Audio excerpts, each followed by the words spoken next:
ഒരു മനുഷ്യന് സഹിക്കാവുന്ന ഏറ്റവും കഠിനമായ വേദന എന്താണെന്നറിയുമോ? പ്രസവ വേദന എന്നാവും പലരുടെയും ഉത്തരം. എന്നാൽ അങ്ങനെയല്ല.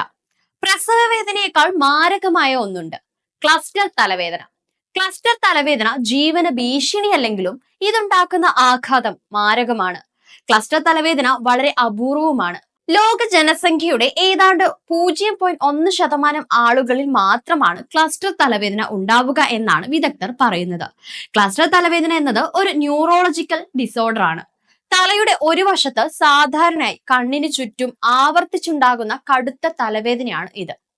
തലവേദനയ്ക്കൊപ്പം പലപ്പോഴും കണ്ണിൽ നിന്ന് വെള്ളം വരിക, മൂക്കൊലിപ്പ്, കണ്ണിന് ചുറ്റും വീക്കം എന്നിവയും ഉണ്ടാകാറുണ്ട്.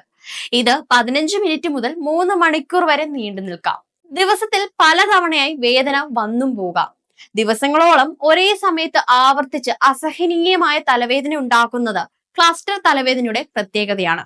ഇതൊരു പക്ഷേ ആഴ്ചകളോളം അല്ലെങ്കിൽ മാസങ്ങളോളം നിലനിൽക്കാം. കൃത്യമായ ചികിത്സയിലൂടെ മാത്രമേ ക്ലസ്റ്റർ തലവേദന പരിഹരിക്കാനാകൂ. 2020 അമേരിക്കയിൽ നടത്തിയ പഠനത്തിൽ പ്രസവ വേദനയേക്കാൾ മാരകമാണ് ക്ലസ്റ്റർ തലവേദനയെന്ന് കണ്ടെത്തിയിരുന്നു.